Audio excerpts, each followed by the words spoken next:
I gave up my own dreams for my girlfriend's future. I worked 3 jobs every single day, exhausting myself, and treated her like an imperial concubine, taking care of everything from bathing to meals, never letting her lift a finger.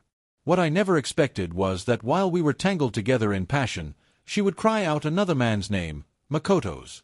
The fury and heartbreak were so overwhelming that I died on the spot. But fate wasn't finished with me. I was given a second chance. I was reborn in this new life. When I watched her throw herself into another man's arms right in front of me, I felt absolutely nothing. No pain. No jealousy. No regret. Because this time, I had already secured the favor of Anna, the wealthiest woman on the Forbes list, the graduation ball. I stood quietly in a corner, my face expressionless, watching my girlfriend Willow embrace another man. He wore a victorious smile, while the affection in Willow's eyes was something I had never once received. Just half an hour earlier, Willow and I had been on our way to finalize our divorce, arguing non-stop. She hated herself for marrying too young, convinced that she had sacrificed the chance to study abroad for what she called love. Now, she was trapped in a tiny studio, working as an unknown jewelry designer no one noticed. I felt suffocated too.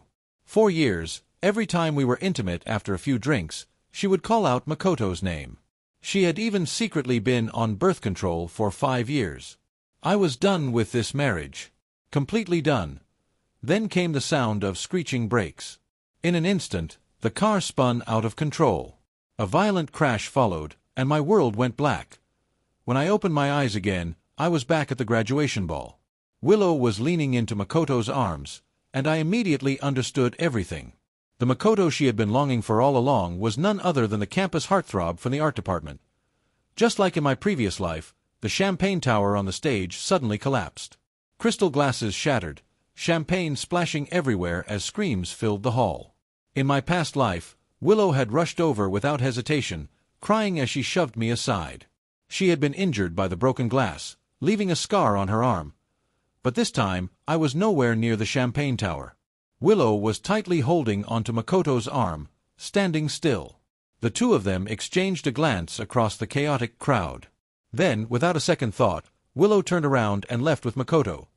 From that moment on, I believed our lives would completely separate, never crossing again. 5 years passed in the blink of an EYETA charity gala. 5 years later, I arrived straight from a rural charity project, dressed in simple, casual clothes. The moment I stepped into the magnificent banquet hall, my eyes were drawn to a familiar figure. Willow, wrapped in a luxurious gown, shone like the brightest star in the night sky. Elegant, radiant, breathtaking. She stood beside Makoto, who looked confident and charismatic, next to an exquisite jewelry display. Willow passionately introduced the pieces in the showcase to the guests. Every design sparkled with brilliance and originality, unmistakably the work of a master. Someone exclaimed that Willow truly deserved her reputation as an internationally renowned designer. In just 5 years after studying abroad, she had conquered the global jewelry market and become the pride of S-City. The praise poured in. Guests admired her openly. One person remarked that top billionaires and aristocrats took pride in owning her designs, and that one of her recent pieces had sold for $100 million at auction, shocking the entire industry. Another guest said they had studied art at the same university and begged Willow to mentor them. Willow basked in the admiration, clearly enjoying the spotlight. Then a stylish young woman asked with curiosity whether they would soon be celebrating Willow's wedding to Makoto. At the mention of his name, Willow's gaze softened. She nodded slightly and squeezed Makoto's hand. She announced that they would be getting engaged next week and that she was finally going to become his fiancée. Applause and cheers erupted all around them. Suddenly, someone recalled something and asked whether Willow still kept in touch with George. They mentioned that back in her freshman year, Willow had been in a different department, and that it was George who had encouraged her to switch majors. They even remembered that her first jewelry design had been inspired by him. The moment my name was spoken, Willow froze. Her radiant smile stiffened, a shadow passing through her eyes. Makoto, however, maintained his smile, though his voice turned unmistakably cold. He said that Willow and he were getting married soon, and that childhood romances never lasted. She had just been playing around back then. The conversation moved on quickly, and everyone continued praising Willow and Makoto as a perfect couple. From a distance, I watched as Willow accepted everything in silence. My thoughts drifted back to the opening ceremony at our university in my previous life. We had fallen in love at first sight, plunging headlong into romance. I remembered how Willow, glowing with happiness as she completed her first jewelry design, had told me that lovers' eyes were said to be the 8th ocean of the world. She said the piece was inspired by me, that her heart and eyes were filled only with my name, and that she loved me, only me. That love had once been so intense. Now, it felt like nothing more than a cruel joke. I walked deeper into the banquet hall, calm and composed, when a shrill voice suddenly rang out.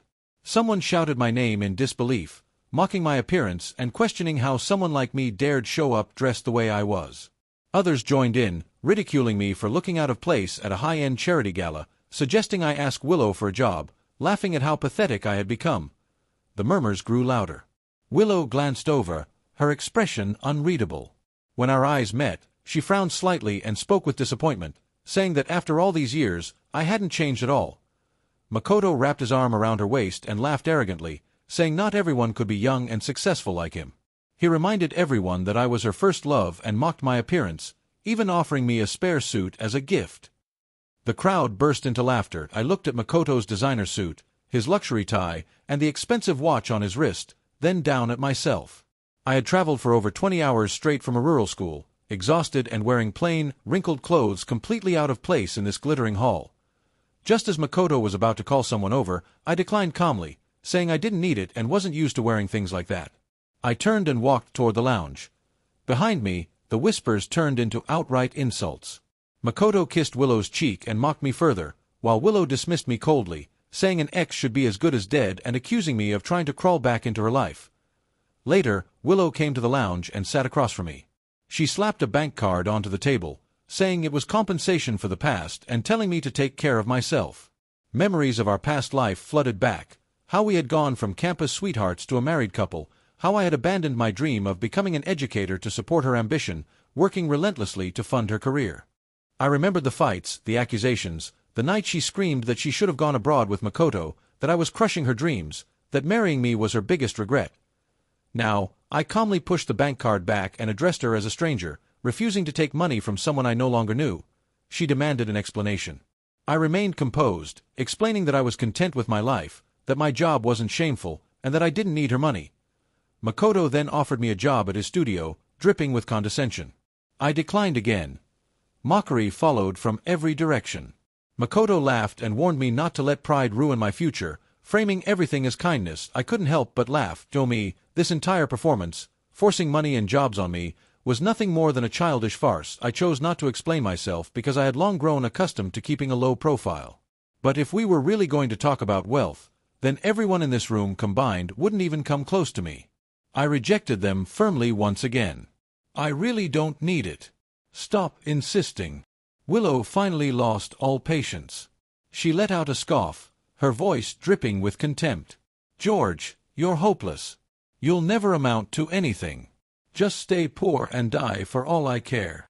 At that moment, a drunk woman shoved her way through the crowd. She was plump, her face flushed red from alcohol. The instant she spotted me, her eyes lit up like a starving wolf that had found prey. She grinned and slurred her words. Poor. If you're poor, then come to me. Have a drink with me and I'll give you 10 grand. What do you say, handsome? Want to play? The woman reeking of alcohol staggered over and dropped heavily onto the seat beside me. She thrust her wine glass right up to my face, her eyes glued to me as she sized me up from head to toe. Drink more, earn more. George, aren't I generous? She slurred. The crowd burst into laughter, the sound nearly lifting the roof.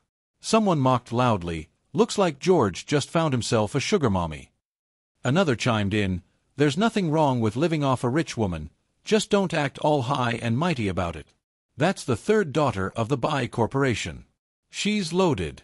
Congratulations, George, you're about to become a rich man's son-in-law. Someone else laughed.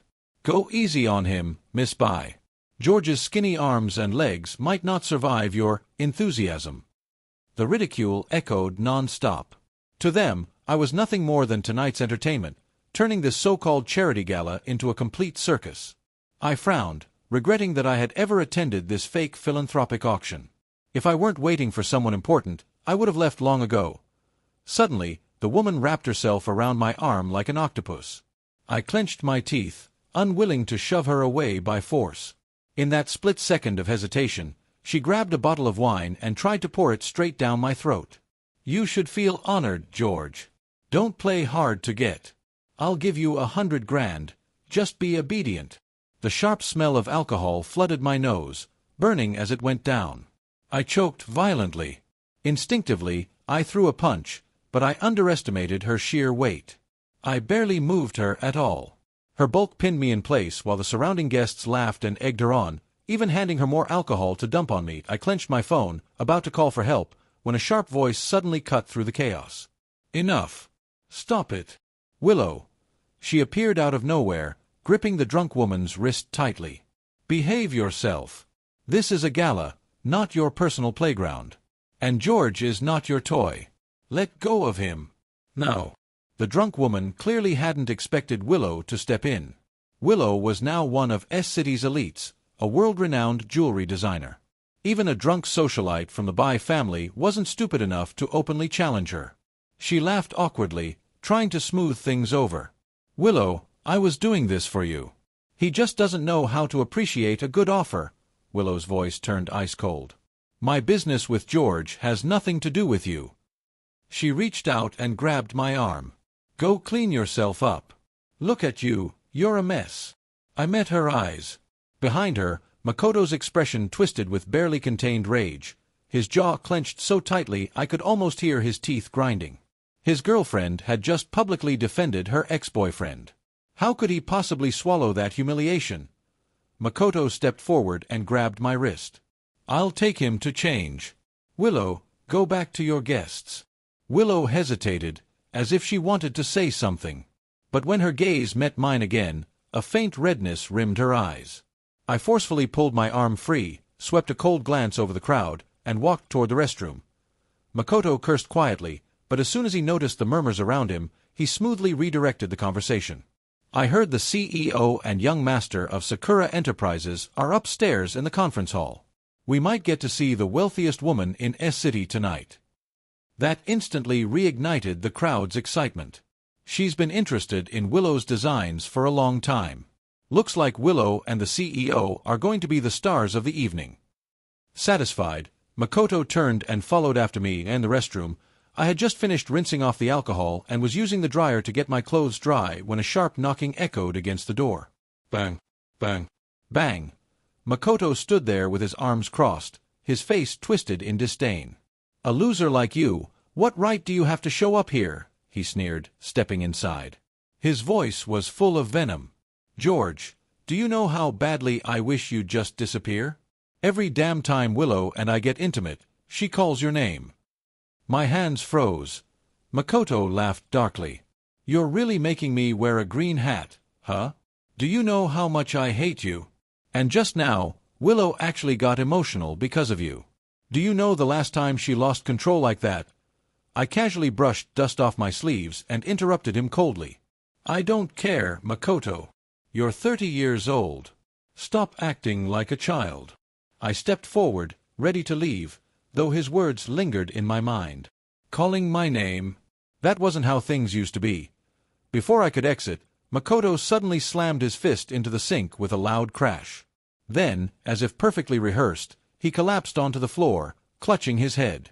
"Willow, don't blame George. He just can't stand that I'm the one with you now," he shouted, his voice filled with fake agony. Before I could react, Willow rushed in and slapped me. Smack! The sting burned across my cheek. "George, why won't you let go?" she shouted. "I don't love you anymore. Why did you hit Makoto?" My fist clenched at my side, then slowly relaxed. Willow didn't even look at me again. Her entire focus was on Makoto as she helped him up, examining his barely noticeable injury as if it were fatal. "George, you've gone too far this time," she snapped. "You act all proud in front of me, then attack Makoto behind my back. You keep saying you don't want our kindness, but you're just full of resentment.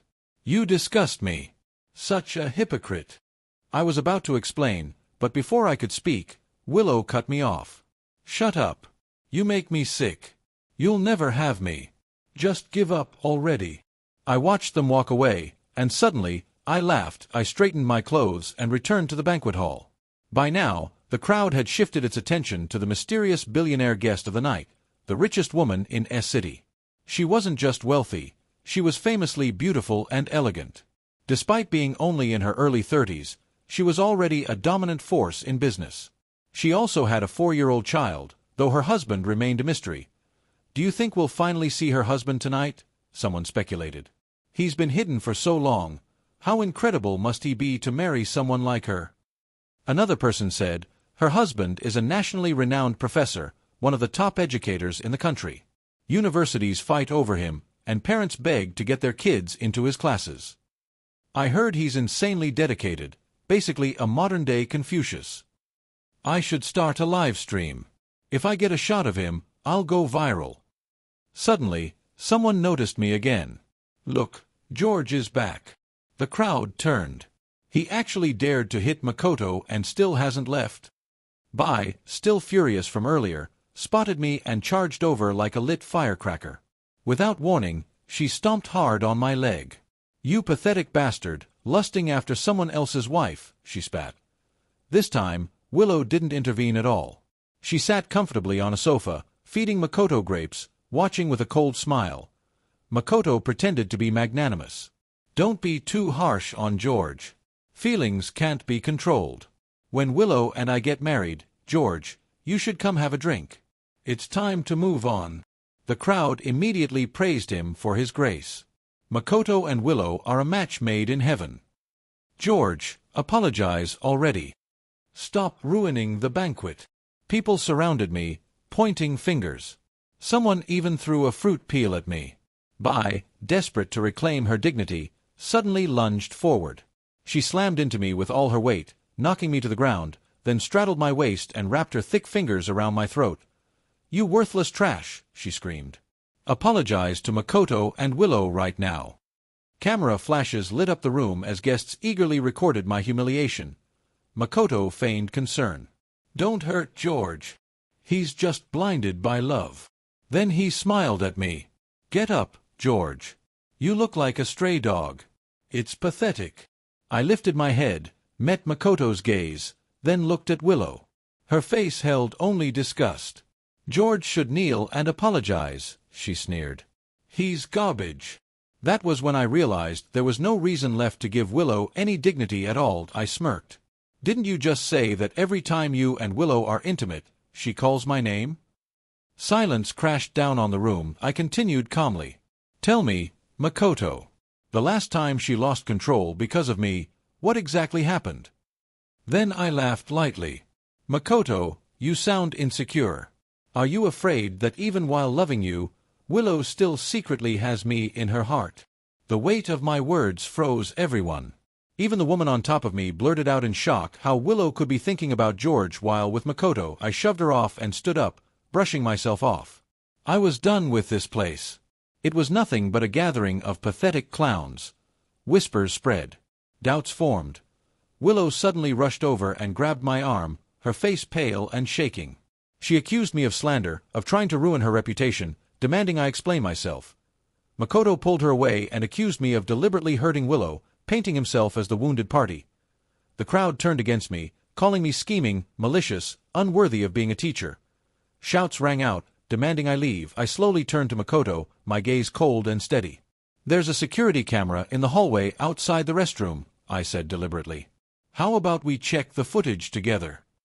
Makoto let out a dramatic sigh and shook his head. "Enough, George. If you have a problem, take it up with me, but don't bully my woman." The tension in the room instantly escalated. One particularly agitated guest completely lost control and shoved me hard. The force sent him stumbling backward, straight into the champagne tower. The stacked glasses swayed violently for a split second before collapsing, and standing right beneath it was Willow. She had been quietly sniffling, completely absorbed in her own emotions, unaware of the danger above her. She didn't react at all. Makoto, who was standing nearby, immediately dodged aside, yet he still had the audacity to shout, "Willow, watch out!" In the split second before the tower crashed down, my body moved on instinct. I rushed forward and shoved Willow out of the way. Crash! The champagne tower shattered with a deafening roar. Sharp shards of glass rained down, slicing into my arm. A searing pain shot through me as blood instantly soaked through my sleeve. The entire banquet hall fell into dead silence. Willow sat on the floor where she had fallen, staring up at me in shock. Murmurs rippled through the crowd. "Maybe George really does still have feelings for her," someone scoffed. "Feelings? Please. This could just be another one of his tricks." I said nothing. I simply pressed my hand against my bleeding arm and didn't even look in Willow's direction. I hadn't done this because I still loved her. It wasn't some reckless impulse either. In my past life, Willow had once rushed through a crowd, ignoring her own safety, just to push me out of harm's way. She had been cut badly and left with a scar on her arm because of it. That was the one thing I had always owed her. And now, I had finally repaid that debt. Willow's emotions were in complete turmoil. If George hadn't moved just now, she would have ended up in the hospital. Memories from her past life flooded her mind. Back then, she had been the one injured while saving George, and he had broken down crying on the spot, swearing he would never let her suffer harm again. And he had kept that promise. Even during that fatal car accident, he had held her tightly, shielding her with his own body, desperately trying to protect her. In the end, they had both died. Somehow, fate had given her a second chance. Willow had sworn that she would never live in poverty again. Yet at this moment, a terrifying realization struck her. George still loved her. Only love could drive a man to risk his life like that. She couldn't help but wonder, if George had just been a little wealthier, would she ever have left him at all? I had no idea what was going through Willow's mind. All I wanted was to get my wound treated. Before I could take even one step, Makoto's lackeys surrounded me, their faces filled with hostility. "This is all your fault, you damn jinx! You barely scraped your arm and now you're playing the victim? Stop acting and get the hell out of here." Someone shoved me hard. A few stronger men grabbed me roughly by the arms, dragging me toward the exit like I was nothing more than a stray dog. "Kick him out! Don't let this rat ruin the party. He's just trying to distract everyone from the fact that he punched Makoto earlier." I wrenched myself free, my gaze sweeping coldly across the crowd before landing on Willow. She deliberately avoided my eyes. At that moment, I knew, whatever we had shared in the past was completely erased. I turned to leave, but before I could move, a heavy hand clamped down on my shoulder. "You hit Makoto and still haven't apologized. Where do you think you're going?" Another voice sneered, "Teach him a lesson." A fist came flying toward me.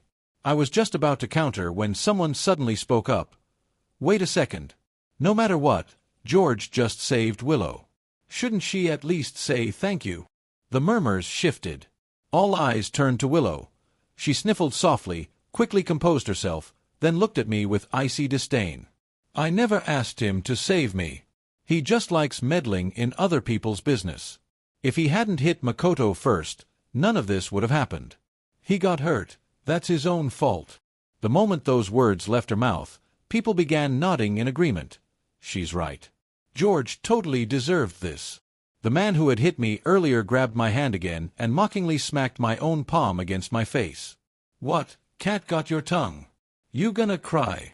Behind him, a group of sycophants completely surrounded me, clearly eager to put me in my place. Suddenly, someone gasped, "Wait, isn't that S-City's Little Prince?" The entire hall fell silent for a split second. Then whispers exploded like wildfire. Everyone turned toward the staircase. Descending gracefully, flanked by security guards, was a small boy. The atmosphere instantly changed. "That has to be the billionaire's son." The man who had been taunting me moments earlier suddenly grew smug. He patted my shoulder mockingly.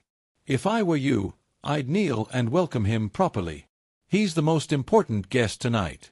You want Willow's love? First be a good little dog for the young master, get some money out of him, then go beg for her affection." I wiped the blood from my arm, shot him a warning look, then turned my gaze toward the approaching boy. The entire room erupted in excitement. Phones came out as people scrambled to take photos of the so-called Little Prince. Makoto seized the opportunity, dragging Willow forward with a flattering smile plastered on his face. He stepped in front of the boy and introduced himself enthusiastically. "Young master, you're so handsome, you clearly take after your parents." He reached out to ruffle the boy's hair. A security guard immediately stepped in and shoved Makoto's hand away. And in that instant, the boy, who had been scanning the crowd with calm detachment, suddenly lit up. His face broke into a bright, joyful smile. Without hesitation, he took off running. Like a bird finally released from its cage, he sprinted straight toward me. Before I could react, a small warm body slammed into me. Tiny arms wrapped tightly around my waist and the softest, sweetest voice, he cried out, "Daddy! You're finally back!" The little boy who had seemed so composed moments ago now pouted slightly, gripping my hand tightly. His big, innocent eyes were full of longing. "Daddy, you weren't home yesterday. I missed you so much." The hardness on my face melted instantly. I pulled him into my arms, my voice unconsciously softening. "Daddy was working. Didn't I tell you yesterday I might come back a day late?" "But I still missed you," he grumbled, his voice trembling. "I don't want to be away from you. Not even for a day." I chuckled and ruffled his hair. "All right. Tomorrow's Daddy's day off. I'll take you out and we'll have fun all day." His eyes lit up like stars. He hugged my leg and shouted, "Daddy is the best! David loves Daddy the most!" The banquet hall was frozen in shock. Especially those who had just insulted and manhandled me. They stared at me like their minds couldn't process what they were seeing. The impeccably dressed little prince of S-City was calling me Daddy. Willow's face turned deathly pale. Her lips trembled. "Impossible! George can't have a child." In their past life, she had never gotten pregnant. Not even once. In her mind, George was infertile. So how could he possibly have such a perfect child? This had to be a trick. Makoto forced a smile and crouched down. "Hey, little guy, are you sure you didn't mistake him for someone else?" Suspicion immediately spread through the crowd. Kids get confused all the time. If George were really important, the bodyguards would have acknowledged him. "He must be faking it." One of my bodyguards was about to intervene, but I calmly stopped him. David peeked over my shoulder, blinking curiously. Makoto reached out again. "Come on, little prince. Step away from him. He's dirty, you don't want to catch germs." That was the last straw. I slapped Makoto's hand away, my voice ice-cold. "Stay away from my son. The only dirty thing here is your mind. My son knows exactly who his father is." I lifted David into my arms. David giggled and looked back at Makoto. "Uncle, my eyes work just fine. But do you know who your daddy is? You're so dumb. Daddy, let's go." Laughter rippled through the crowd. Willow suddenly rushed forward, blocking my path. "George, you don't need to do this. You don't need to find a random child just to prove something. Just give him back to his parents. I can give you anything except love." Before she could touch me, a calm, melodic female voice echoed from above. "Excuse me, Mississippi." Everyone turned. "But what exactly do you think you're doing with my husband and my son?" An elegant woman descended the stairs, stunning and commanding. The organizer followed respectfully. "You came back without telling me," she said gently to me. "I would have come to pick you up." The organizer announced, "This is Miss Sue Anna, CEO of Sakura Group, wife of Professor Wong." Silence crushed the room. Anna wrapped her arms around me warmly. "You must be exhausted. Let's go home." No one dared speak again. Anna didn't even bother looking at him. Instead, her sharp gaze shifted straight to Willow. A faint smirk curved her lips as she spoke casually, her tone light yet edged with unmistakable mockery. "If I'm not mistaken, you must be my husband's ex," she said. "Since you're an ex, why are you still clinging to my husband in public?" She let out a soft chuckle. "Though, I suppose I should thank you. If you hadn't refused to marry him back then, I wouldn't have had the fortune of meeting such a wonderful man." The entire banquet hall sucked in a collective breath. Anna's words landed like a slap Willow never saw coming. For a moment, Willow didn't react at all, as if her mind had completely shut down.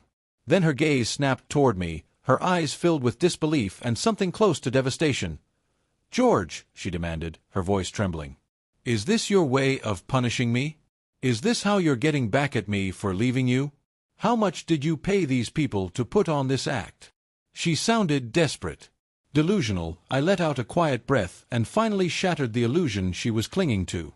Holding Anna's hand tightly, I spoke firmly and without hesitation, making sure everyone, especially Willow, heard every word. "This is my wife. The woman I love. The mother of my child." My tone hardened. "I won't allow anyone to insult her. Then I looked directly at Willow. "Miss Lou, mind your words." Her expression shifted, from disbelief, to devastation, to complete emptiness. In my past life, I would have rushed to comfort her immediately, guilt eating at me, afraid of causing her pain. But in this life, she was nothing more than a ghost from a past that no longer mattered. I held my son in one arm and my wife's hand in the other and turned to leave. But Willow wasn't finished. She ran after me, her voice breaking as she cried out, "George, I don't believe you. You love me. How could you possibly love another woman?" I exhaled, gently setting David down. Reaching into my pocket, I pulled out a sleek black card and extended it toward her without hesitation, repeating her own words from the past, word for word. "I know we once had something good," I said evenly. "But the past is over. How can you be jealous and resentful just because I found my own happiness?" I placed the card in front of her. "This is my compensation to you. Take it. Buy yourself something nice. Take care of yourself." Willow's entire body stiffened. For some reason, those words hurt her more than anything else. She wanted to argue, but before she could, the banquet staff stepped forward and announced that the charity auction was about to begin. Once the auction concluded, the evening gala would officially start. Makoto approached Willow, but instead of comforting her, he leaned in and whispered coldly, "Don't embarrass yourself anymore. I'm the one you're with now. Stop humiliating me in front of everyone." Within minutes, I became the center of attention. The very people who had ignored or mocked me earlier were now falling over themselves trying to curry favor, while casting disdainful looks at Willow and Makoto. One person sneered, "Who would have thought George would end up marrying the richest woman in S-City?" And Willow tried to brush him off with a bank card. "Talk about shooting herself in the foot. She looks pathetic." Another added, "Being a famous designer is useless. Compared to Anna, Willow is nothing. She can't match her wealth, status, or looks." Someone else laughed. Makoto even offered George a $4,000 a month job. The man is a nationally renowned top-tier educator. Universities are fighting over him. What a joke. "George, why didn't you tell us about your wedding?" someone asked eagerly. "We could have celebrated with you." I glanced at these people who had once treated me with indifference and now clung to me like old friends. Amused, I smiled faintly and ignored them, focusing only on my wife and son. Willow and Makoto entered the auction hall just in time to hear the whispers aimed at them. Willow's eyes instinctively landed on me. I sat in the most prestigious seat, casually peeling nuts for Anna and David, my expression gentle and relaxed. The sight of our happy family made Willow's chest tighten with unbearable frustration. Makoto noticed a reaction and leaned closer, muttering, "Don't take George seriously. He's just a gold digger who married rich. Watch, once the auction starts, he won't afford a single item. Anna's probably just playing along to save face. There's no way she truly values him." Willow found comfort in those words. To her, the world of the rich was impenetrable. She convinced herself that if Anna truly cared, I wouldn't still be dressed so plainly. Surely, I wasn't living the luxurious life I pretended to have. With those thoughts settling in her mind, she sat down beside Makoto, ready to watch. The auction began. One exquisite item after another appeared on stage. I remained silent, showing no interest in bidding. Seeing this, Willow and Makoto grew more confident. Sure, I had a prestigious title, but I probably wasn't actually wealthy. Meanwhile, Willow and Makoto bid eagerly. Willow spared no expense, throwing out tens of millions without hesitation. Her spending drew admiration, and the whispers began shifting in her favor. Willow is doing just fine on her own. If she'd stayed with George, she never would have reached this level. George's wife might be rich, but that's her money. He's still just a kept man. Willow is independent. George is just a teacher. He's beneath her. Then the final item was unveiled, a breathtaking crescent moon necklace crafted entirely from the world's rarest pink diamonds. Under the lights, it glowed with an ethereal beauty. For the first time that night, something flickered in my eyes. 1 million, I said. Makoto immediately raised his paddle, and the bidding war began. The price climbed rapidly. 2 million, 10 million, 30 million. When I raised it to 40 million, Anna gently wrapped her arm around mine and whispered, "Honey, I know you want this because it's the only piece you ever designed. But it's not worth spending that much. Don't exhaust yourself competing with him." I smiled and shook my head. I wasn't bidding out of spite. This was a charity auction, Every dollar would go toward building schools and supporting education in poor regions. Makoto called out, 40,500,000. 50 million, I replied calmly. The hall fell silent. Willow hesitated. She only had 50 million in liquid assets left. Makoto stood up proudly and announced, 55 million. Anna leaned in and whispered, Darling, I already donated 1 billion under our names. Some of that was from the money you gave me. I lowered my paddle and said calmly, Makoto, it's yours. His smirk collapsed. Realization dawned on his face. You're backing out? George, you tricked me. Anna smiled faintly. Mr. Ito, you seem quite agitated. Surely you're not worried you can't afford it. The gavel fell. The sale was final. Makoto accepted the necklace, swallowing his frustration. Anna chuckled softly. This necklace was designed by someone truly remarkable. Mr. Ito has excellent taste. Only I understood, she was praising me, because I had designed it for her. Daddy, I'm hungry. David tugged my sleeve. I lifted him into my arms and took Anna's hand. Let's go eat. Behind us, Willow took a step forward but was stopped as she and Makoto were led to the payment counter. She stared at the invoice, 55 million for someone else's work. When her own designs had sold for only 30 million, guests continued praising them. Willow examined the necklace and admitted its craftsmanship was extraordinary, guessing it belonged to a retired master designer. Later, she noticed something else. A separate meal had been prepared, specifically for my family. Her expression tightened. Convinced it was Anna flaunting her status, she finally marched over and raised her voice. Miss Sue, this is a public banquet. Why is your food different from ours? Are you so used to forming exclusive groups that you can't even share a meal? The room fell silent. Anna smiled calmly. Miss Liu, why are you so concerned about what we eat? Could it be you're still in love with my husband? Makoto rushed over, forcing a smile and wrapping an arm around Willow. Miss Sue, you must be joking.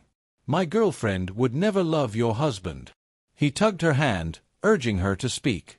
She didn't. I stood, placing Anna and David behind me. My son has a seafood allergy, I said calmly. That's why our food is separate. It was prepared by my wife's personal chef. Lou, why would you have a problem with that? Willow snapped, her frustration finally boiling over. Of course I have a problem with it. Her voice was sharp and agitated. Makoto flew these chefs in from overseas. Do you know how much that costs? Tens of thousands for just one night. Before Makoto could say anything, the head chef, who had been quietly stirring a dish at the buffet, hurriedly waved his hands. In broken Chinese, he explained, No charge. This is a charity banquet. I am happy to help. Also, I am Madame Sue's chef. I raised little David since he was a baby. Cooking for him, no problem. The room fell into complete silence. Makoto clenched his jaw, utterly speechless. Willow's expression twisted with discomfort, her face stiff and awkward. I didn't look at them. I simply turned to Anna and said calmly, Let's go. Several guests, eager to curry favor, hurried after us. Miss Sue, Professor Wong, someone called out. How about we have a private drink somewhere quieter? Just to talk. Anna didn't hesitate for even a second. I won't attend any event where Makoto and Willow are present, she said plainly. My husband may be gracious enough to tolerate them, but I refuse to associate with anyone who repeatedly disrespects him. Her words carried an unmistakable warning. Sue Group, S-City's most powerful empire, would never work with any business connected to the Ito family or to Willow. Makoto's face darkened instantly. He turned sharply toward Willow, his voice low and venomous. Look what you've done, he hissed. You couldn't even handle your ex-boyfriend. I still need to find out who designed that necklace. Go and get him back. Willow froze. She hated the idea of chasing after me. She still had her pride. But there was one burning question she couldn't ignore. I had just placed David into his car seat when a familiar voice called out, breathless. George, I need to talk to you. I turned to see Willow hurrying toward me. Anna, still in her evening gown, might catch a cold if she stayed outside too long. Get in the car, I said gently. Anna smiled and leaned in to kiss my cheek. I trust you, she murmured. She knew I would handle this properly. I watched her settle into the car, feeling nothing but warmth for the woman who stood by my side without hesitation. Willow saw it too, and it nearly broke her. She remembered the past, when I had once pampered her like a queen, never letting her lift a finger. All of that devotion now belonged to someone else. Her voice wavered. "How did you end up with Anna?" she asked. "You too. You're from completely different worlds." I met her gaze, my expression unreadable. "That's between me and Anna. I don't owe you an explanation." Her eyes filled with unshed tears. "I just want one answer," she whispered. "Give me that, and I'll never bother you again." I considered it. A clean break, I was about to reply when my phone rang. The auction organizer's voice came through. "Professor Wong, Mr. Ito, the gentleman who won the necklace, wants to meet you personally. He considers you an incredible designer and wants to thank you for creating such a masterpiece." I paused, then said calmly, "Put him on the line." There was a brief shuffle before Makoto's excited voice burst through. "Master, it's an honor. Your work is extraordinary." I cut him off. "No need to thank me. You paid for it. I should be thanking you for your generous contribution to charity." Silenced, I could hear Makoto's breath hitch on the other end. Then, beside me, Willow let out a sharp gasp. "That necklace," she whispered. "You designed it."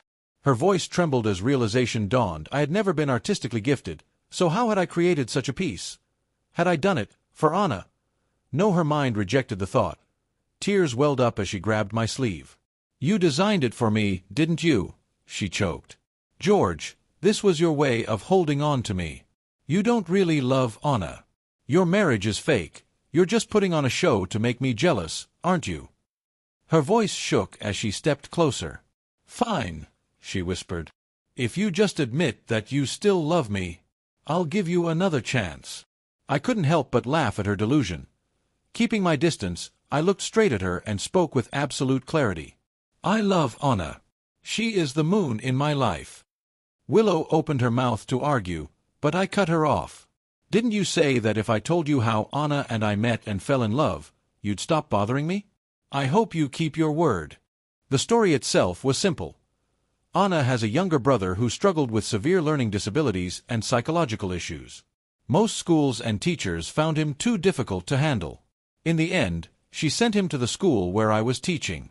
By coincidence, I became his teacher. I adapted my teaching methods to suit his needs, treating him with patience and care, guiding him step by step onto the right path. Through this, Anna and I crossed paths. She admired my dedication to education and my commitment to research. I admired her intelligence, how she was sharp in business yet warm and caring with her family. She loved my sense of responsibility. I respected her decisiveness and depth. Endless conversations turned admiration into companionship, and companionship slowly grew into love. When we officially became a couple, I hesitated. I feared another failed marriage. "Oh," I asked her directly, "do you want children?" She smiled and asked, "Do you want the polite answer or the real one?" She said she loved children, that she had always wanted one of her own. Her parents had passed away early, leaving only her and her brother. She longed for a warm, happy family. Then I asked, "Would you ever stop me from continuing my research in education?" She shook her head sincerely. "No. A person's value isn't limited to family. They also have value in society and in pursuing their dreams. I would support everything you want to do." Finally, I asked, "Will you ever regret choosing me?" She laughed. "Never. I trust my judgment. The man I love will never disappoint me." From that day on, I let go of the past and started a new life with Anna. Our values aligned. Our souls resonated. Naturally, love led us to marriage. Neither of us enjoyed ostentation, so we kept things simple, a legal ceremony and a small gathering with close family and friends. By the time I finished, Willow's tears were already falling. She was forced to accept reality, yet bitterness still clung to her heart. She looked at me, her voice shaking. "That little boy, he's really your son?" I nodded. She let out a choked sob. "You told me before that you wanted our child. How could you turn around and have a baby with someone else?" Then she stared at me desperately. "I've always known we were both reborn. Otherwise, you wouldn't have suddenly cut contact with me. George, why did you betray your promise?" I felt pity and disappointment. You were the one who kept taking birth control, I reminded her calmly. You were the one who refused to have a child with me.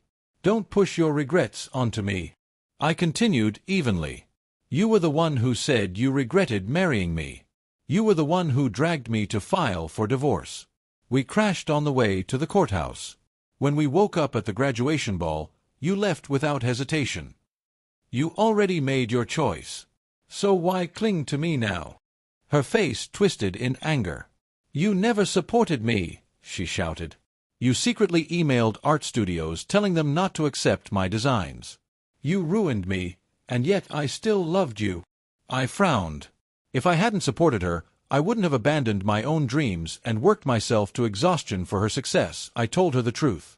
I never sent those emails. I begged publishers to feature your work. I resigned from my job to support you. I worked odd jobs just to survive.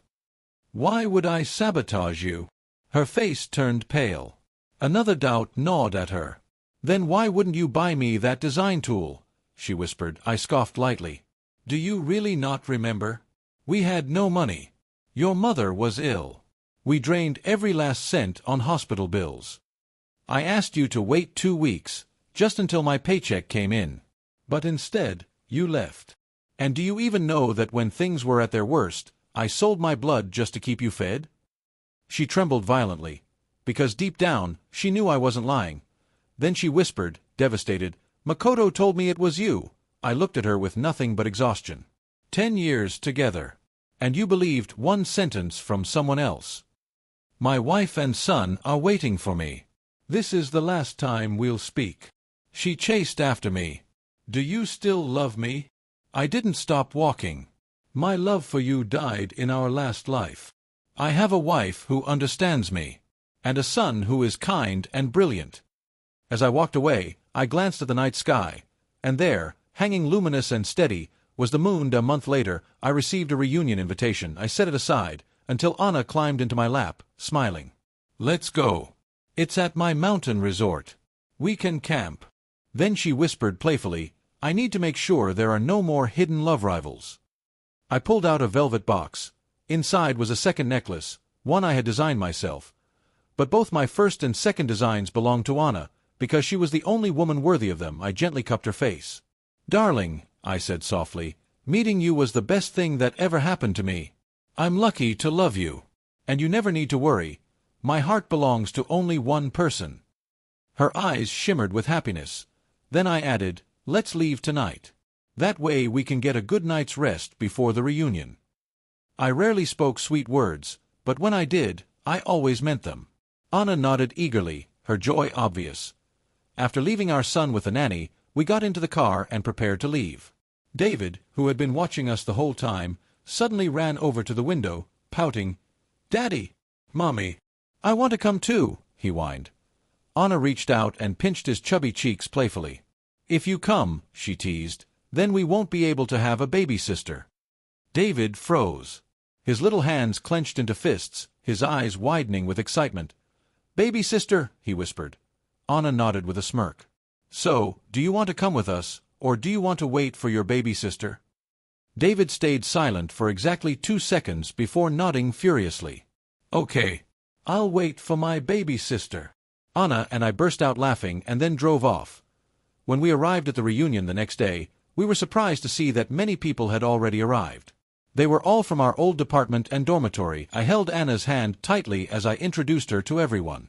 Unlike the charity banquet, there was no flattery or fake smiles. Only sincere congratulations. One of my closest college friends clapped me on the shoulder. You got married and didn't even tell us? Now we all owe you late wedding gifts. Another laughed. Damn, George. Your wife is gorgeous, and she has such presence. I heard she works in research too. That's impressive. Anna greeted everyone warmly and gracefully.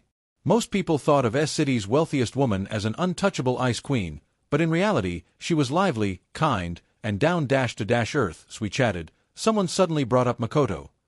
Did you hear? Makoto's father, Ren Ito, got exposed for academic fraud. He used illegal means to obtain research funding, bribed experts, and even plagiarized other scientists' work. Makoto was involved too.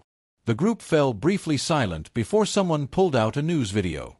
Curious, I took the phone and watched. On the screen, Makoto and his father looked disheveled and broken, their expressions filled with shame. Not only had all their research projects been revoked, but Ren Ito's decades of academic prestige had been completely destroyed. Both of them now faced legal consequences. I had never particularly cared about Makoto. But people like him, those who corrupted academia for personal gain, disgusted me. They weren't just criminals. They were parasites draining resources meant for genuine scientific advancement. I handed the phone back, my lip curling in distaste. Academic fraud, I scoffed. Using research for personal profit. They deserve whatever's coming to them.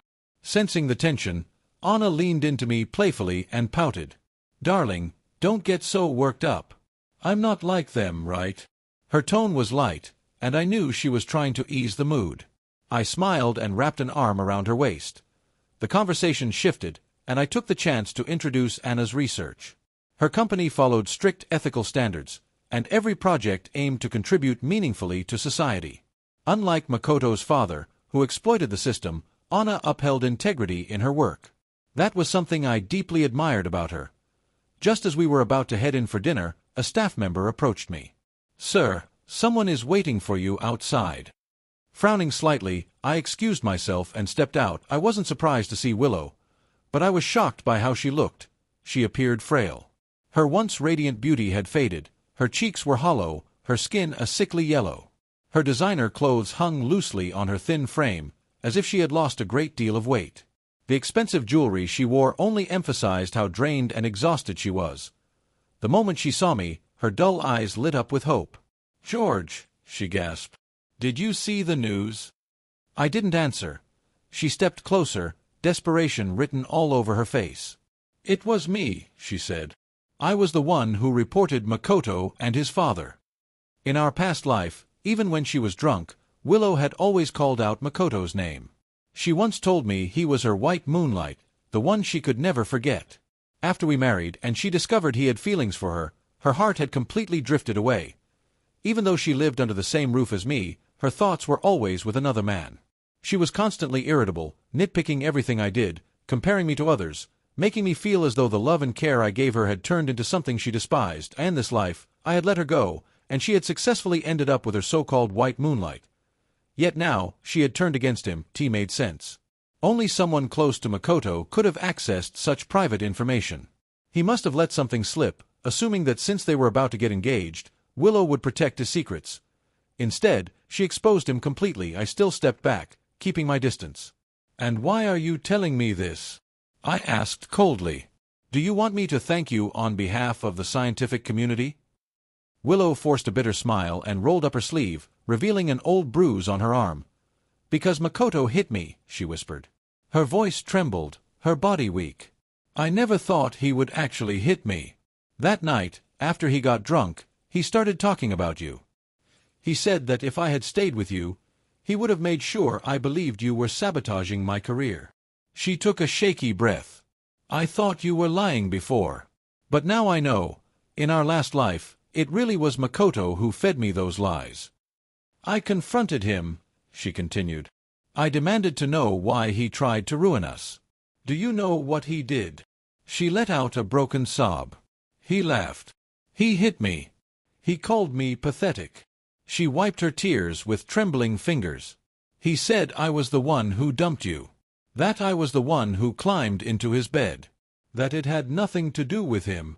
Her voice shattered completely. She had always believed she was special to Makoto. But in the end, she was nothing more than a passing amusement. After the charity banquet, people had told her the truth. Willow, an old classmate had said, you let go of the one person who truly loved you. Another had been even more brutal. Makoto never loved you. He pursued you because of a bet with his dorm mates. He used to brag that you seduced him at the graduation ball. He said you were decent enough in bed, so he kept you around as a toy. Later, when your career took off, that's when he started flaunting you. You were never his love. You were his trophy. That was when Willow finally understood. She had lost something irreplaceable. She asked around about my career. Even though I was only a teacher, my expertise was unparalleled. Schools competed for me, offering contracts worth tens of millions. But I had never cared about money. I had dedicated everything to education. And in our last life, I had sacrificed all of it, for her. Standing in front of me now, she was overwhelmed with grief. She wanted to say something, anything, to change things. Then she saw Anna stepping outside. And just like that, her desperation turned into reckless defiance. She couldn't give up, and a final, frantic attempt, she suddenly lunged forward and wrapped her arms tightly around me, and a voice loud enough for Anna to hear, she whispered, "George, I was your first woman. You can't abandon me." She leaned in, her lips almost brushing my ear. "You used to love kissing that little mole on my waist. Do you remember?" Her voice dripped with shameless intimacy, and my stomach churned with disgust. The audacity of it. She was dragging things from a past life, a life that no longer existed. A love that had already died, and this life, the only woman I had ever touched was Anna. Before I could shove Willow away, Anna's voice rang out. Her tone was calm, so calm it was terrifying. She looked straight at Willow and asked, "Are you pregnant? Is that why you're clinging to my husband? Because you want him to take responsibility for someone else's child?" Willow's face went pale. Her lips pressed tightly together, refusing to answer. I seized the moment, shoved her away, and brushed off the places where she had touched me as if my suit had been dirted. I turned to Anna, wanting to explain, but before I could say anything, Willow completely lost control. "What are you so proud of?" she screamed. "Your husband once loved me enough to die for me. I was his first love, his white moonlight. The moment he gets tired of you, he'll come running back to me." She thought her words would shake Anna. They didn't in Anna's eyes. Willow was nothing more than a desperate child throwing a tantrum. The past was just that, the past. And more importantly, Anna trusted me completely. With a smirk, Anna said, "I only believe my husband. Stop dreaming.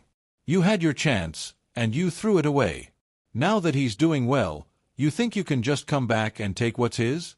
The world doesn't work that way." She wrapped her arms around mine and tilted her head playfully. "Tell me, dear husband, is what she's saying true?" I shook my head immediately, my eyes steady and certain. Anna relaxed, her trust reaffirmed, but Willow sneered.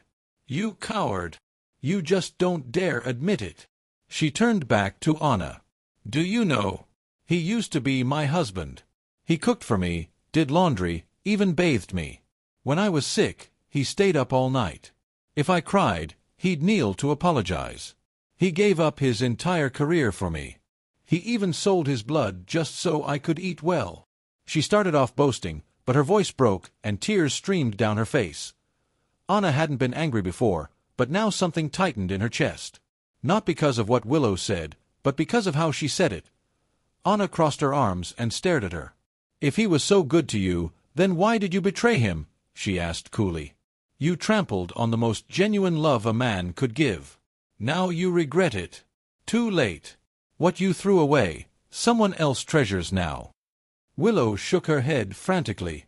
"That was our past. I thought choosing Makoto would give me a better life. I made a mistake. But George and I truly loved each other in our last life. Why can't you give him back to me?" As she spoke, she suddenly collapsed to her knees. Anna sighed and stepped forward, stopping her. "Have some dignity. The past is gone. There's no medicine for regret." I stepped forward, took Anna's hand, and looked Willow straight in the eye. "I stopped loving you a long time ago. You were the one who believed love would be better with another man. You chose to throw my love away. I don't regret losing you. The past is over. From now on, we are strangers." Without another word, I turned and walked away with Anna. No matter how much Willow cried out, I didn't look back. She had made her choice. And I had made mine. She collapsed in a corner, sobbing, unable to enter the venue as security stopped her.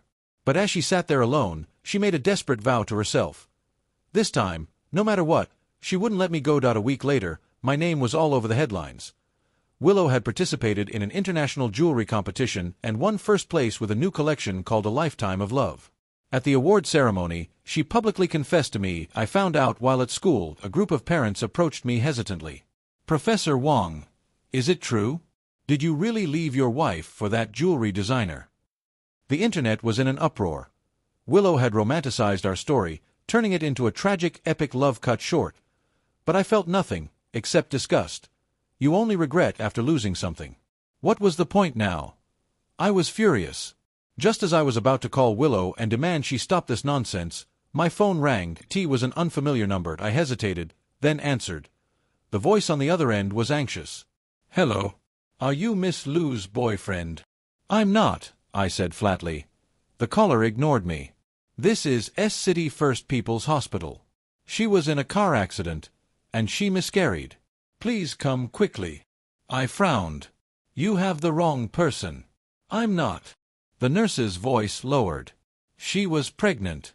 But during surgery, we found something else. The biopsy results just came back. Miss Lou has late-stage uterine cancer. I didn't go to the hospital. Instead, I contacted Willow's parents and told them to stay by her side. At the same time, I reached out to a former classmate in digital media and ensured that the trending news about her public confession was suppressed. That afternoon, my phone rang. Willow's voice was weak. George, can I see you one last time? I responded coldly. I didn't want to get tangled up with her again, nor did I want to give her false hope. I've already made everything clear, I said flatly. I let go of the past a long time ago. There's nothing left for you to hold on to. A sharp coughing fit cut me off. Her breathing was labored, barely enough to speak. I know I'm sick, she admitted, her voice barely above a whisper. But when I found out I was pregnant, I convinced myself that the baby was yours. I hated the wrong person, George. I always wanted to have a child with you. But Makoto lied to me. He destroyed our marriage. My voice remained indifferent. No. You destroyed our marriage, with your doubt and your infidelity. A choked sob came from the other end. But now the baby is gone, and I'm dying too. George, do you think that when I die I'll wake up in our past life again? Do you think I'll return to that day when we were about to get divorced? Maybe this time I'll stop you. Maybe this time I'll hold on to you, and we can stay together.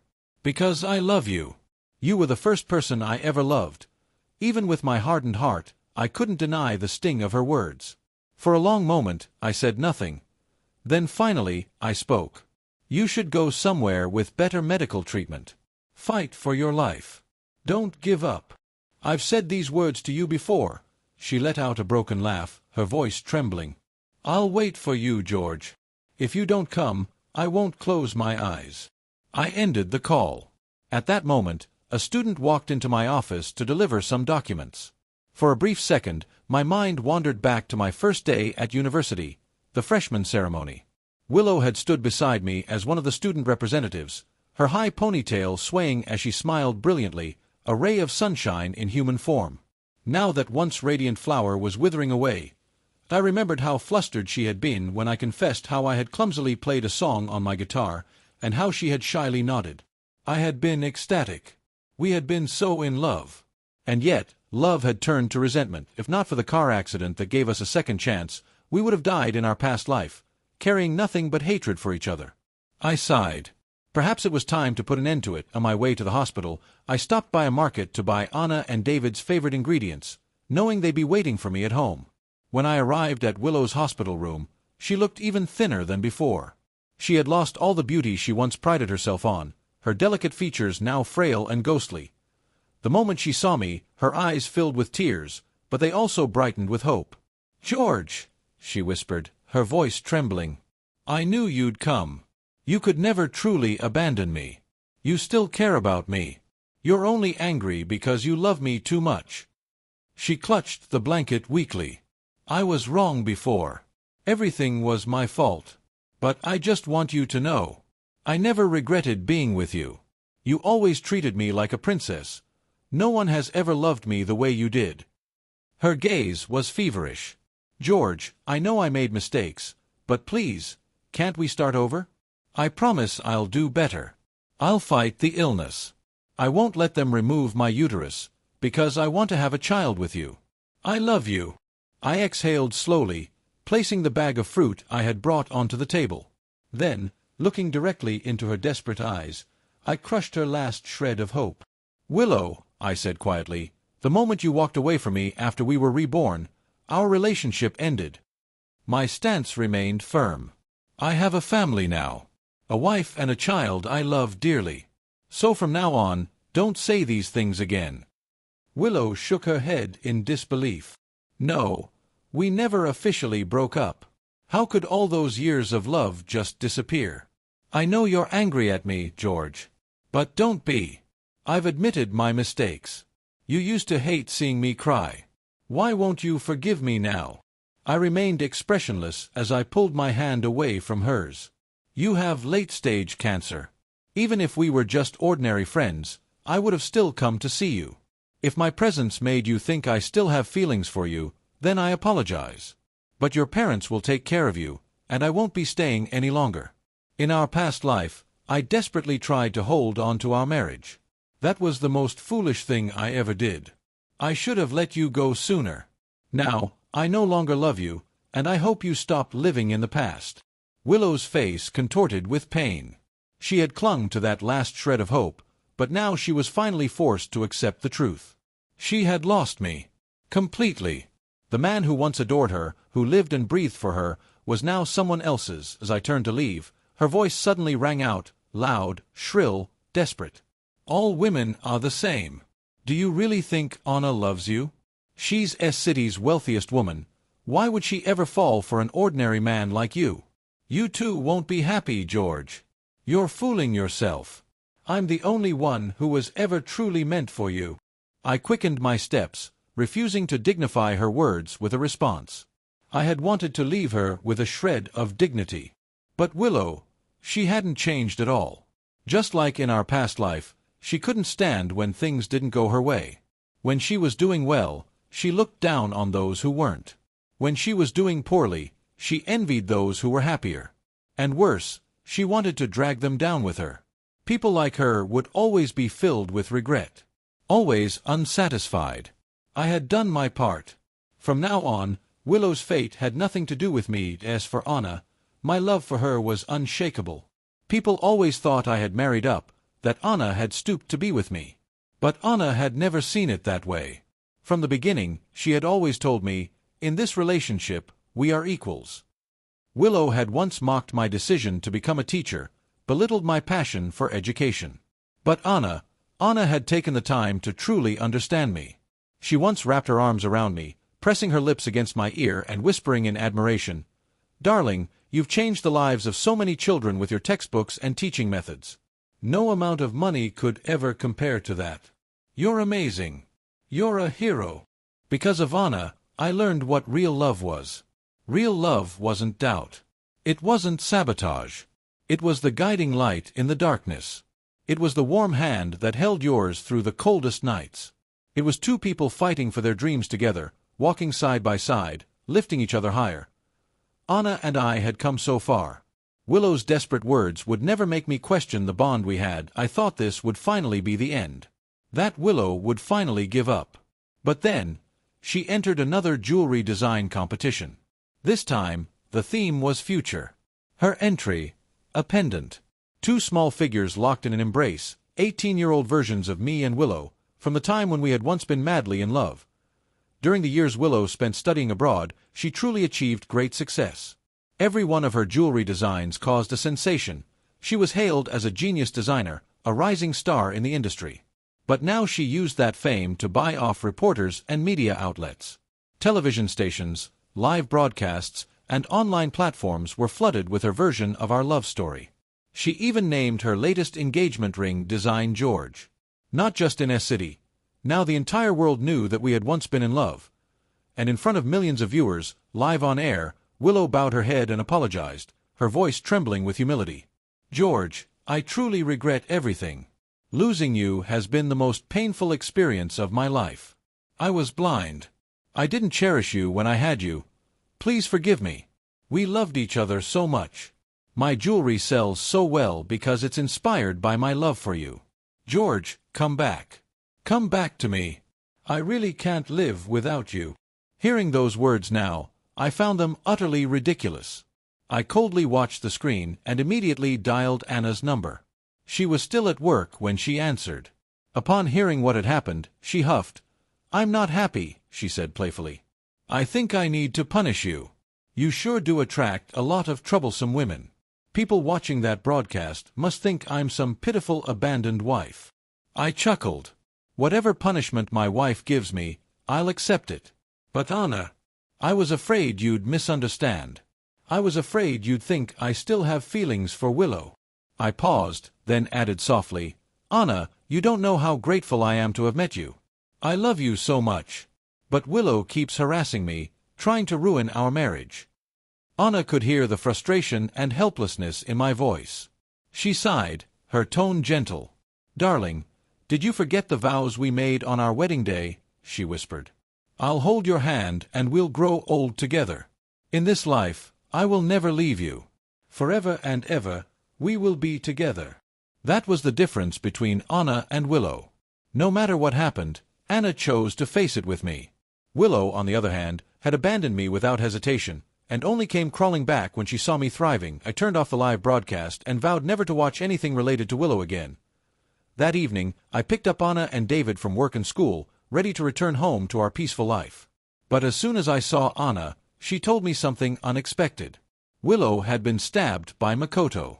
They didn't know if she'd survived. I frowned. It was only after talking to Anna that I learned the full story. Makoto had been released after only 2 months in jail. His father had taken the full blame for the academic fraud, so he avoided serious punishment.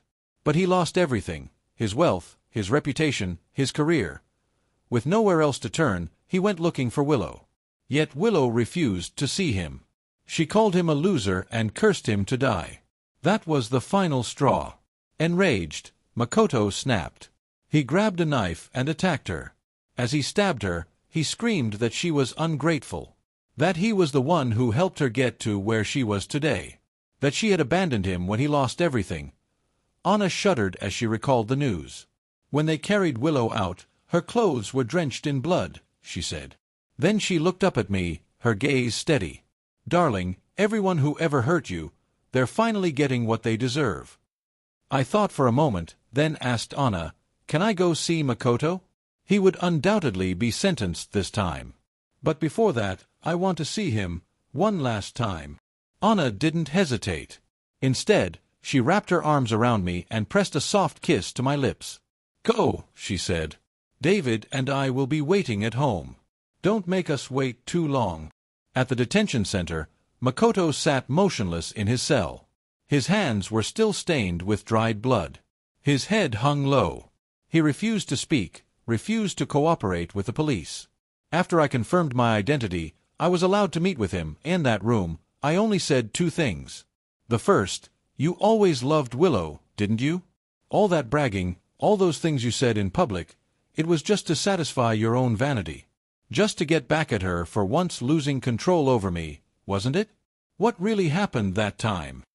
The second, it doesn't matter if you answer. I just came to tell you. Willow was pregnant with your child. But after the car accident, she lost the baby. And she's dying of late-stage uterine cancer. Makoto, who had remained silent all this time, suddenly burst into laughter. But the laughter soon turned to sobs. His emotions spiraled out of control. He roared at me, his voice thick with hatred and despair. Yes. I've always loved her. Those lies about not caring, they were just that, lies. Do you want to know why I treated her the way I did? Because on our first night together, while she was gasping, while she was at her peak, she called out your name. She called you her husband. She said she loved you. I choked her, forcing her to look me in the eye and see who she was really with. She swore it was just sleep talk. That it meant nothing. She swore she loved me. But 4 years ago, when that earthquake hit your school in the mountains, Willow lost her mind. She screamed that she had to go to you. She said she couldn't live without you. She said she wouldn't let you die. She was willing to drag your corpse home if she had to. She was pregnant, George. She had a fever. She barely knew what she was saying. And later she had the audacity to pretend she never said those words. But I remember, she withered after you went missing. She barely ate. She barely slept. And then, she lost our child. I loved her. I helped her climb to the top of her career. And just when we were finally about to get engaged, you showed up again. Makoto let out a hollow laugh, tears streaking down his face. "Tell me, George, why? Why is it that even after all this time, even after everything I've done, she still loves you?" His body shook violently. His expression was wild, frenzied, utterly broken. Then, in a whisper, he added, "Do you know something funny? I had a dream once. In that dream, you and Willow were married. I was so jealous, so consumed by hatred, that I did everything I could to ruin you. I never dated anyone, just waiting for the day Willow and I would be together. And then, in that dream, she died. She was cremated. I carried her ashes, and I jumped into the sea." Makoto's laughter rang through the cold gray walls of the detention center. It was laughter so twisted, so broken, that I knew, this man was truly ruined. I didn't tell him the truth. I didn't tell him that he and Willow had, in fact, been reborn. Instead, I simply told him, "Makoto, take care. Use your time in prison wisely." And I left. What I didn't expect was to see Willow the moment I stepped outside. She had just finished receiving treatment, her wounds barely patched up. Her skin was pale, almost paper white, her body frail, barely standing. But when she saw me, her eyes lit up like a dying flame being rekindled. She took a shaky step toward me, and then she began unbuttoning her shirt. "George," she whispered, her voice trembling, "I belong to you. Every part of me is yours." Her hands moved to push the fabric off her shoulders. I felt nothing but disgust. At that moment, her parents arrived. They ran to her, pulling her into their arms, sobbing. Her mother turned to me, tears falling freely. "George, we're so sorry. Willow has been through so much. She refused painkillers just to come see you." Then, almost pleading, she asked, "George, please tell me the truth. Is there really no chance for you and Willow? You two loved each other so much. She always said, after graduation, she'd marry you." I looked at these two elders, people who had once treated me as family, people who in my past life had always been kind to me. So I answered them seriously, truthfully. "Uncle, Auntie," I said, my voice calm, "I'm already married. I have a wife and a son. But even if I weren't married, I would never be with Willow again. I have no feelings for her. I only hope that she chooses to live. She still has a future ahead of her." I didn't tell them the truth, that Willow had not only lost me, she had also lost Makoto's love. Two men, both of whom had once loved her deeply. And now, she deserved neither. Her parents nodded in understanding. Later, I heard that Willow was transferred to a larger hospital for treatment. Her uterus was removed, and she might survive. Then, one snowy night, my phone rang. It was Willow's mother. Her voice was quiet. "George." "Willow," she paused, and in a broken whisper she said, "She's fading fast. Can you come see her?" For a long time, I said nothing. Finally, my voice hoarse, I murmured, "All right." When I hung up the phone, I tried to recall the moments of love I had once shared with Willow in my past life. But to my surprise, I couldn't remember much at all. Time had truly faded everything. Even love could disappear into the vast river of time. When I saw Willow again, she was almost unrecognizable. Her body had withered to mere skin and bones. Her cheekbones protruded sharply, her once beautiful face now hollow and sunken. She sat by the window, staring blankly outside, snowflakes swirling in the wind, and murmured absently, "It's snowing." It was only when I called her name that her dull eyes regained a flicker of light. But the moment was fleeting. She quickly looked away, a sorrowful expression crossing her face. "George," she whispered, "I must look so ugly now. You would never love me like this." I said nothing. She seemed to gather some strength, her voice barely above a whisper. She spoke endlessly, as if afraid she wouldn't get another chance. "George, I'm sorry," she said, her voice trembling. "I was too insecure back then. I was so desperate to succeed, so obsessed with chasing my dream of being a jewelry designer. I never stopped to think about how much you sacrificed for me. Maybe this is karma. Maybe I deserve this." She took a shaky breath, then asked, "George, do you think we'll get another chance to live again?" Her eyes filled with hope, her fingers clutching the thin blanket as if holding on to her last shred of faith. "If we do, I'll love you properly this time. I'll cherish you. You'll choose me, won't you? Her voice was so small, so desperate, but I shattered her fantasy with the truth. I shook my head. No, Willow. There won't be another chance. Heaven already gave you one. And everything that happened was your choice. A person who never knows how to be grateful will never find true happiness, even if they were reborn 1,000 times. Her fragile body trembled. She had no more tears left to cry. No chance, she murmured. I really know my mistakes now.